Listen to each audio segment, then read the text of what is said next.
ప్రస్తుత ఆధునిక యుగంలోనూ పీరియడ్స్ విషయానికి సంబంధించిన ఎన్నో అనుమానాలు, సందేహాలు ప్రశ్నార్థకంగానే మిగిలిపోతున్నాయి.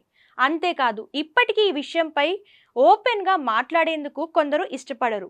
అయితే ఆడవారికి ఋతుక్రమ సమయంలో బ్లీడింగ్ ఎక్కువ కావడం పెద్ద సమస్యనని చెప్పవచ్చు.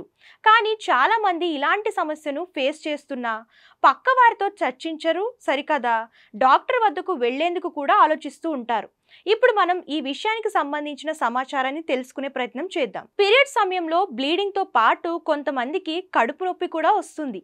ఈ సమయంలో 80 ml కంటే ఎక్కువ బ్లీడింగ్ అయినప్పుడు దాన్ని మెనోరేజియా లేదా హెవీ పీరియడ్స్ అని పిలుస్తారు. అయితే ఈ విధంగా రావడానికి అనేక కారణాలు ఉంటాయని తెలుస్తుంది. ఈ పరిస్థితిని కొన్ని సంకేతాల ద్వారా గుర్తించవచ్చు. రక్తం గడ్డలుగా రిలీజ్ కావడం, తక్కువ సమయానికి ప్యాడ్లు మార్చాల్సి రావడం, అదేవిధంగా మెడిసిన్ వాడినప్పటికీ నొప్పి తగ్గకపోవడం వంటి లక్షణాలు కనిపిస్తాయి. అయితే ఇది జీర్ణక్రియ రేటు, హార్మోన్ల మార్పులు మరియు గర్భాశయ సమస్యల వలన హెవీ పీరియడ్స్ వచ్చే ఛాన్సెస్ ఉంది. అలాగే బ్లడ్ను పల్చగా చేసే మెడిసిన్ వాడిన సమయంలో లేదా రక్తంలో ప్లేట్లెట్లు తగ్గినప్పుడు హెవీ పీరియడ్స్ వచ్చే అవకాశం ఉంది.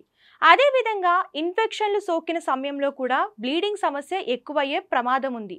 కాగా ఈ ప్రాబ్లమ్స్ను కొంతవరకు తగ్గించుకోవడానికి ఐరన్ కంటెంట్ ఎక్కువగా ఉండే కూరగాయలు, ఆకుకూరలు తీసుకోవాలని వైద్యులు చెబుతున్నారు. దాంతోపాటు ప్రతిరోజు దాదాపు 30 నిమిషాల నుంచి 40 నిమిషాల పాటు వ్యాయామం చేయాలని సూచిస్తున్నారు. అదేవిధంగా బ్లీడింగ్ సమస్యను నిర్లక్ష్యం చేయకుండా వైద్యుల సూచనల మేరకు మందులు వేసుకోవాలని తెలియజేస్తున్నారు.